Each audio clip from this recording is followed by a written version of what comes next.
Welcome to the Whitwam Wealth Real Estate Podcast. Today our topic is 7 things the beginning real estate investor should do now.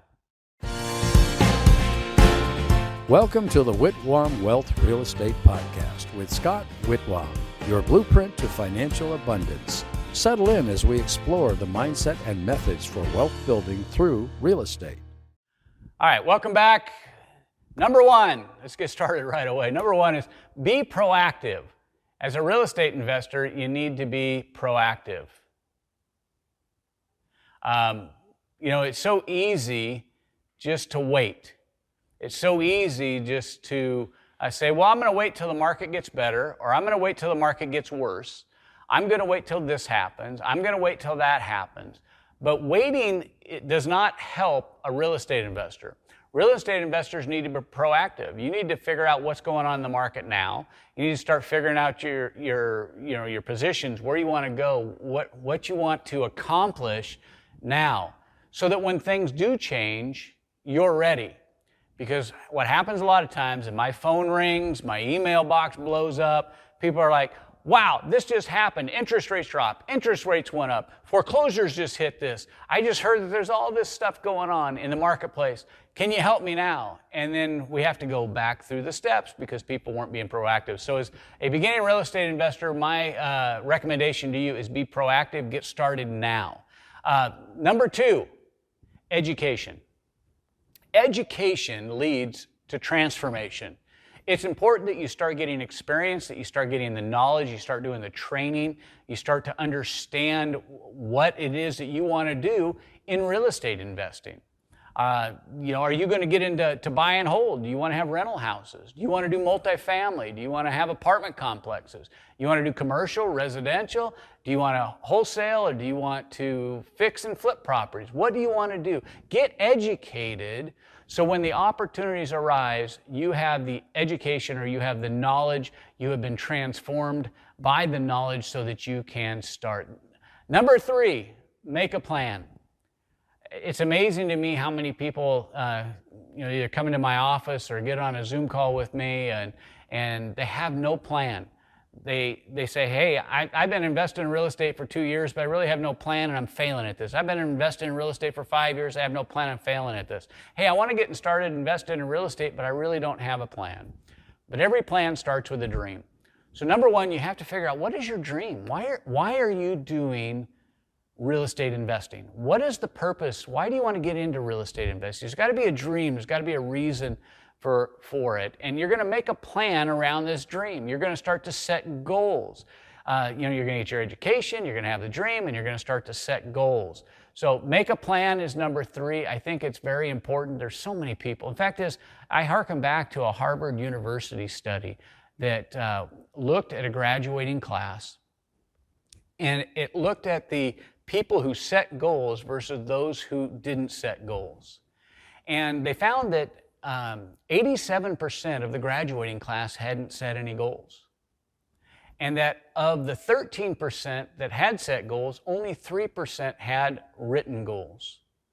And they looked at those 3% of the Harvard graduating class who had written goals, and they looked at how much wealth they'd accumulated, they looked at how they had done in their businesses and in their lives, and they were able to determine that the 3% made more wealth and outperformed the 97% who had no written goals. Even when they took the 13% who had at least goals, not all written, that they outperformed the 87%. So having goals is good. If your dreams are just in your head, it's good. It's better than not having any. But you'll never perform to your full potential until you write your dream down and start to write out your goals of what you want to accomplish. Number 4, you got to know where you're at. If you're going on a trip and you don't know where you're starting from, how are you going to get to where you're going? And it's the same thing with real estate investing. If you don't know where you're starting from, how are you going to know where the road's going to take you to? You just don't get out on a road and start driving north, south, east, and west. If you were at your home and you knew that in order to get to a place you want to go, you've got to go north 4 hours and then east 2 hours, that's perfect. You know exactly how to get there. But what if you're not at home? You don't even know where you're at. You don't have your starting place. You don't know where you're beginning. If you just drive 4 hours north and 2 hours east, you could end up in the middle of the Atlantic Ocean. I mean, who knows? It's important to know where you're at. You need to know what skills you have. You need to know what resources you have. You need to know, what people you have that you can rely on. And that is your starting place. Once you have your starting place and you have your dream, your destination, you can now build a map between the two. Number 5, you need to get to know your markets. If you're going to be a real estate investor, you need to know your market. You need to know what the local market is. You need to know what the market is that you want to invest in. Because you may be living in, we'll say Las Vegas, Nevada, but you want to invest in Miami, Florida. Well, you may know everything there is to know about the Nevada real estate market, but that's not going to help you when you're getting into the Florida real estate market. It doesn't matter whether you're buying a home to rent, whether you're going to try to break into wholesaling. It doesn't matter if you're trying to going to buy a property down there to fix and flip it, whatever it is. You need to know that Florida real estate market. So you need to get educated on the market.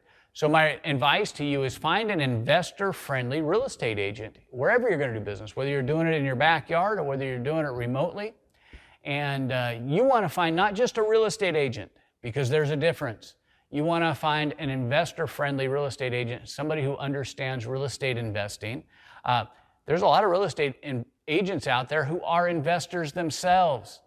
They are better advisors than an agent that says, oh, I help investors all the time. When you ask them, well, what real estate investments do you do? Well, I don't do any. I'm a real estate agent. I help other people do that. That's not the person I would be looking for. And you don't want to find a new agent. Just because your cousin got their real estate license 2 weeks ago does not mean that's the agent you should be working with in order to help you with your real estate investing. You really need to find somebody who has experience. As a investor-friendly real estate broker, my brokerage is friendly to investors because we have people who do investing in the brokerage. I do invest in the brokerage, and there's lots of real estate agents out there, people who have real estate agents licenses like I do, who are actually investors. And those are the people you want to make the connections with now. They're the ones that are going to get you the multiple listing data, they're going to get you market trends in areas, and they're going to be able to help you understand maybe different communities and all those type of things. The other thing is, get involved with investor groups. Most major metropolitan areas are going to have some investor groups you can get involved with. Get to know the investors in the area. Find out what they're doing. Find out where they're doing it.